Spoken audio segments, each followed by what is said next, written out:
بسم الله الرحمن الرحيم. What is that? Who is that character now? Let us become detectives and try to find out the answer to this problem.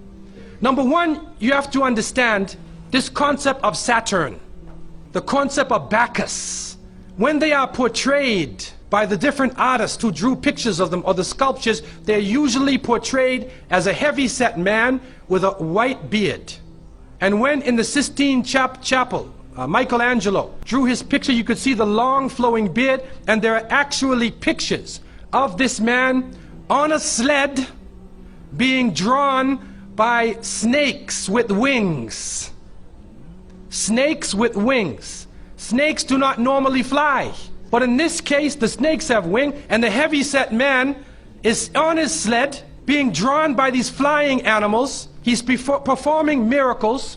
He's coming out on December 25th, which is not the birthday of Isa alayhi salam, has nothing to do with Christianity. It is the time of the Bacchanalia and the Saturnalia, and he is representing riotous fun, drunken reverie. And so what happens on Christmas, the Christmas season, especially in America? People today are not even thinking about Isa alayhi salam. They're not even thinking about Jesus. They're looking how they can get drunk. On Christmas, what is going on? In the Caribbean and many parts, if they offer you a Christmas pudding or Christmas pie or Christmas drink, watch out, because it's probably laced with rum or wine. That's the spirit of the season. Now this riotous occasion that was going on went so far that the Christian church banned it. And the Church of England, according to historical sources, actually banned it all the way to 1647. It was prohibited in England to celebrate Christmas because they saw Christmas as being a pagan holiday. This is an official position taken by the Christian church, the Church of England, who were known at that time as Puritans. What happened was an individual was superimposed. A name was superimposed. We hear about the name of Saint Nicholas. Now, according to some historical reports, Saint Nicholas was a Christian bishop who lived in the 4th century in Asia Minor, which is now known as Turkey. He was a very thin man, very austere. He used to spend his time in prayer and fasting. And he loved children. And he spent his time dealing with children. And because of this now, his name, some believe, was imposed upon that day. And Saint Nicholas, or Saint Nick, comes into that position as being the main man of the day. There's another concept, which is even deeper than that. That Saint Nicholas himself is actually coming from the ancient writings of Beowulf. And in these writings, which are done in the Scandinavian region, we find the name Nick or Nickel or Nicker. He was known as a demon, the demon of the north. He was known as the evil spirit of the north, the name of Odin, the evil principle. And so in Germany and in many of the northern countries, the people actually looked upon this so-called Saint Nick as being an evil force, and they would tell their children in the wintertime, don't go outside, because if you do, Nicholas will come along, Nickel will come along, he'll capture you, put you in his bag, and take you away. And so they used it as a negative concept. In Isaiah, in what is left of the Bible, in chapter 14:13, the devil is known as the prince of darkness. And it is an understanding that his throne, the seat of his power, is in the north. Somewhere in the north is the seat of power of this evil.